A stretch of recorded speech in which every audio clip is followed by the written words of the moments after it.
On February 18th, 1996, Cartoon Network showcased the 7-minute animation on What a Cartoon. The animation showcased a feeble, puny pink dog trying to save his owners from a chicken alien attack on their farm. The audience were greeted by the main cast, which contained two older folk, Muriel, an older woman usually shown in an apron and a yellow dress, and Eustace, an older man shown in green overalls and a brown cap. The dynamic of the show is simple. The Courage the Cowardly Dog is faced with phenomenons within the house in the middle of Kansas, either mundane or spontaneous monsters day in and day out. Courage defeats the monsters, but in a peculiar way. Typically, when the audience sees or hears about monsters interacting with main characters, we suspect violence at the hand of the protagonist. But a study based on violence depicted in superhero movies, protagonists commit more crime and more violence than compared to the antagonists.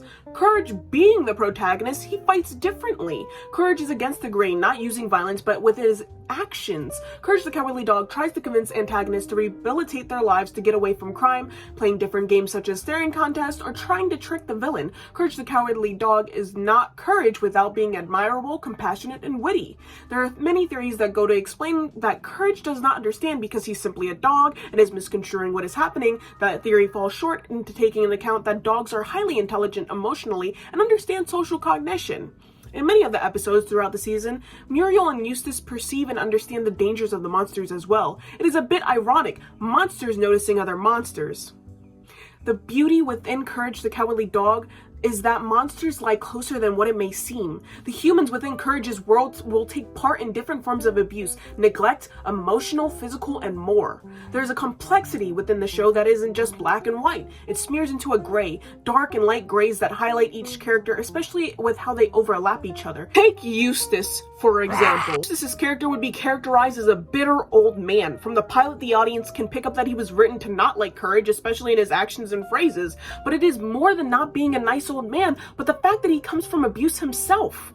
The abused become the abuser, or in the Gospel of Matthew, violence begets violence. And if you're part of, the Freewood Macwood, you gotta break the chain. So Eustace was raised in a trailer park with his brother, Horse Bag, along with his mother and father. During his developmental years, he developed an emotional abuse from his family, but mostly stemming from his mother. It all started with me mom. She never liked me. Ma Bag still lives nearby in a trailer, even though she is the CEO of Growth Industries, which makes wigs for the most part. She seems to be an unreliable narrator, as she has mentioned having a degree in psychology. It was a mail-order degree, which is illegitimate.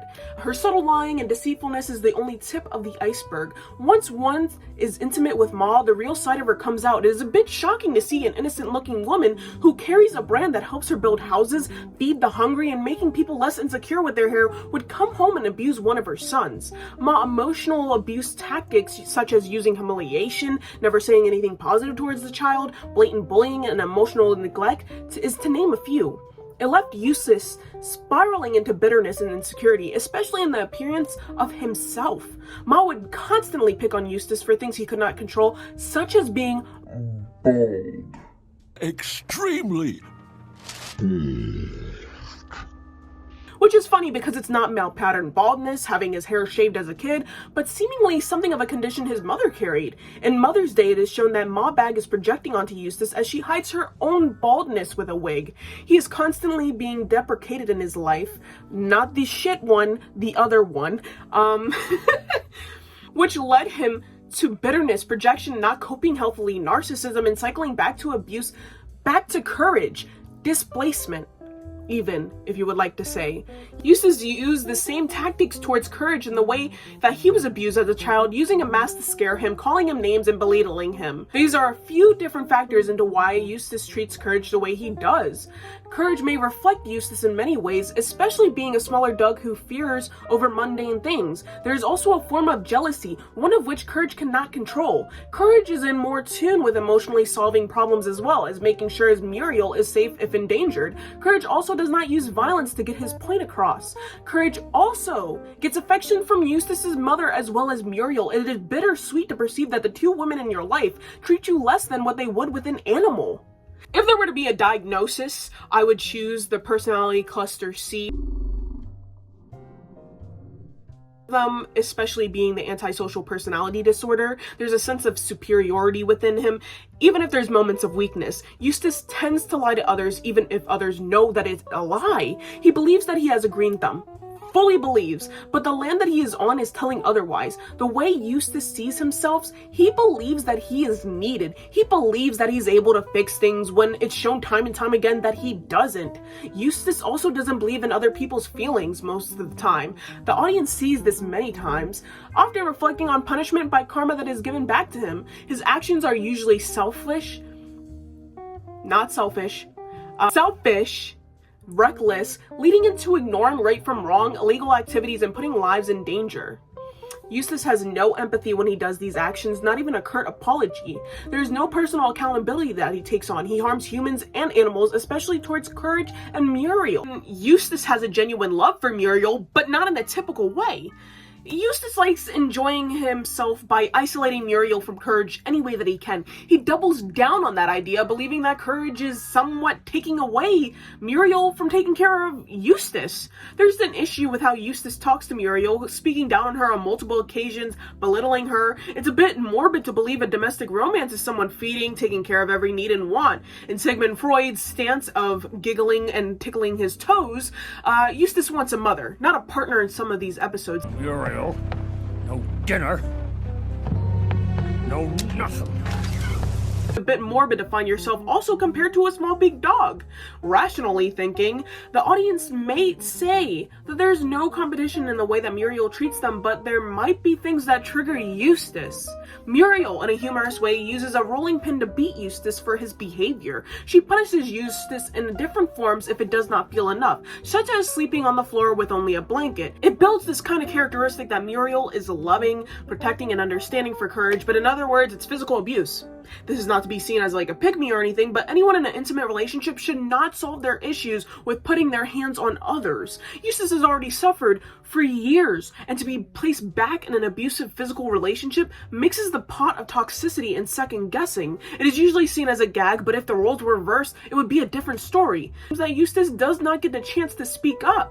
It is the social stigma that holds men back from speaking up usually, especially in Eustace's case from his childhood. It would be hard to understand the issue within the romance. Unfortunately for Eustace, it would take convincing and then some before getting him the help he needs, whether that be therapy or low antipsychotic medication. Eustace stems in jealousy due to the protection Muriel gives Courage, yet Courage fails to fall into abuse in different ways from her. Muriel is nurturing, especially in cooking. Courage looks a normal way, but there's something that gets my attention when he laughs. There are a few theories that there's a hole in his tooth due to be unhygienic. As an owner, there's more responsibilities than keeping the environment clean or making sure that they are fed. It is not completely on Muriel, since it should be shared responsibility. It should be a shared responsibility. There are different other forms of issues Muriel has, especially with listening.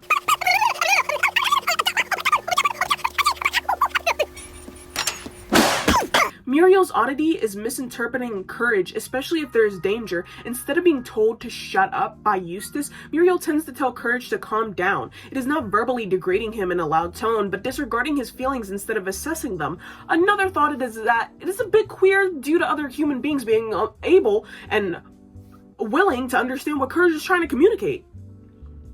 Muriel may be seen using a manipulative tactic of using weaponized incompetence. She's intentionally ignoring Courage's concern. The audience is able to see this in many different episodes, but the best to be highlighted is the mask. It is arguably one of the darkest episodes in Courage the Cowardly Dog. In only a children's show, it depicts homosexuality, abuse, misandry, and domestic violence. For it to air on Cartoon Network was really peculiar, especially for it being during the same time where Moral Oral was being canceled for taking on such topics like sexual assault. The creator of Courage, John Dilworth, was even surprised for it to be able to air. In the beginning of the episode, Courage is napping outside. A figure wearing all white with a mask comes into his presence, mentioning that all dogs are evil before harming Courage with a sink. Throughout this episode, Courage is being physically harmed drastically to his brain being exposed on screen. When Courage tries to bring this up into light, he is dismissed and given excuses for the behavior that should not be accepted. It is neglectful for both of them to invalidate his feelings, especially with watching him being brutally harmed. Muriel uses enabling behavior towards Courage. Ignoring, denying the problem, covering up excuses is enabling behavior. When she is not doing this for strangers, she is doing this for Eustace. It can be a bit confusing, especially with Muriel having a hatred for Eustace's mother. Muriel acts similarly to her. Love is unconditional, but there are boundaries, especially if you're known for loving Courage. Having affection for someone does not mean sleeping next to a man for years knowing that he has hurt the family dog. Punishing him physically will not solve the problem, instead create a snowball effect. There should be communication, no less a form of therapy brought into the household. Courage will never be able to be safe if Eustace will never change, and Eustace will never change on his own. We can take that into account, especially with the mask episode. In the end of the episode, Eustace is wearing the mask as Muriel is eating an apple. It can show the difference in emotional maturity as Muriel can accept change, no less yearn for change, but Eustace is stuck in the same position. It is his comfort zone of being a bad person. That is what he is raised and conditioned to act as a coping mechanism. When he is the healthiest relationship he has ever been in, and it does not plan to change. He would rather put on the mask, ignoring to face the reality, which is that he has flaws, he isn't the man who he thinks he is, and needing to depend not so much on Muriel to be a good person for the both of them. Love should not hurt the way they love. Having love for someone doesn't mean to ignore their cries for help even if you think it's dramatic. Being someone that can be confided in, stuck up for no matter what fear, and being shown loyalty throughout is a blessing. It is upsetting to see such a blessing go to waste due to selfish wants or needs at the moment. Courage is being seen as the burden from both of the sides in many different forms. It is unforgiving at some point, especially from the episode of Freaky Fred. One of the antagonists is related to someone. Muriel is Fred's aunt. His outward personality is quiet, poised, and composed. During the episode, the audience is able to hear him speak in rhymes, but from the outside point of view, he is well put together, no less as seen as charming and intelligent. He is visiting his aunt when he was put on vacation after being placed in a ward. Fred was placed in a ward after his compulsion in shaving people's heads until they are completely bald, with or without their consent. It is disturbing enabling in this episode, especially with Eustace. He calls Freaky Fred or a freaky barber, but he is perfectly fine putting Courage in the morbid situation. The bathroom door in the house already had issues, the door locking when closed. Before Eustace went to pick up the tools for fixing the bathroom door, he saw Courage outside of the bathroom. This takes this moment, even from having an irking feeling of Fred, shoves Courage into the bathroom, locking him in the bathroom alone with Fred. Many may say that this is a reference to sexual abuse. Hair can be signified as an identifier for people, especially in real life. Hair is a notion of being able to express yourself, how someone perceives you, as well as one of the things you can stay in control of. There are many ways to expressing such things as dyeing your hair, trimming, shaving, or chopping it. There is no right or wrong unless you are taking it into your own hands and touching someone else's head. Fred takes this personal freedom away from many, forcibly taking something that was not yours to begin with. Fred is not ignorant on his actions, calling himself naughty, as well as sadistically enjoying the fear that comes off of people as he is cutting their hair. It is like a cat and mouse game to him. This is not Fred's first encounterment of doing something like this relatively close to him, such as his ex-girlfriend Barbara. While together, Fred shaves Barbara until she is bald. Besides the metaphor with him sexual abuse, there is a different form of abuse, being a bystander. In this episode, Eustace is not a bystander, even though he is fully at fault for placing Courage in this position. Muriel is. Again, even with Muriel being seen as a ditzy character, there's no excuse to not hear Courage's pleas or yelps on top of the noise that is coming from the bathroom. Courage was stuck in the bathroom making a muck, besides verbally hiding in the toilet and running away as best as he could. Even if Muriel couldn't hear Fred, you can hear the clippers go off for a long period. Does it not raise questions? I find it disturbing as well due to hypocritical way Muriel treats Courage. In the show, anytime Muriel is in distress, Courage does not hesitate to save her. Courage does not hesitate to save either of them due to them being his owners, yet they never fail to ignore or put Courage in reckless situations. It's weird to see Muriel take on Courage as if he was her child. There are many episodes such as Muriel Met Her Match where she is willing to do anything to get Courage back into her life. Other than that, Muriel is dependent on Courage, always playing damsel in distress. Parentification is morbid and leads children to oblige to the family that is developmentally inappropriate. It does not excuse the behavior that is going on in this episode, though. especially due to Muriel sitting right next to the television, ignoring Courage or making pancakes for them as they wait for Eustace. This worsens the position for Courage by delaying the help that is needed. No one stepped in for Courage, forcing him to use the number on Fred's wristband to call the home of freaky barbers. Even if unable to get in the bathroom, there are other ways to get your hands on in that situation. If there's a sincere form of love for Courage, they would question who is coming into their house, and Muriel will no less question who is sleeping next to her every night. I think that's the beauty within the show, though.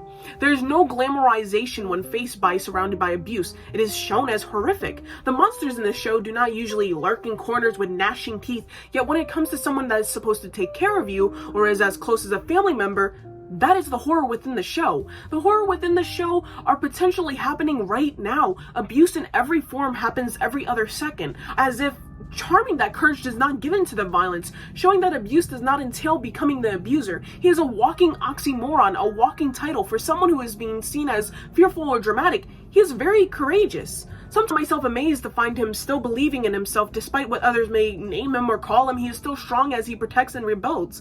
There's a quote that lays around in my head for most of my days, especially looking at these characters. Kamaya Dawson has once said in their song, My Heroes, and I quote, "And the old are supposed to protect the young, not endangered or exploit them." That is something I can't stress enough. Having been fucked is no excuse for being fucked up. Courage's actions and personality shows this. He gives back, especially with his owners, and to the one who scares him. Courage the Cowardly Dog takes on life lessons, life challenges, and props them just in the right way.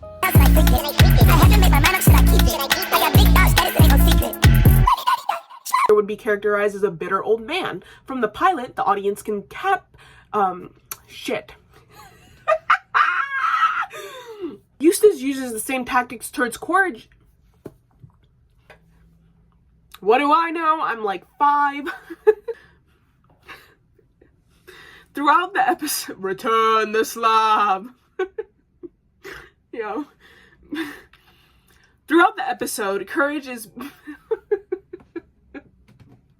Oh my god. Can I accept change? No, yes.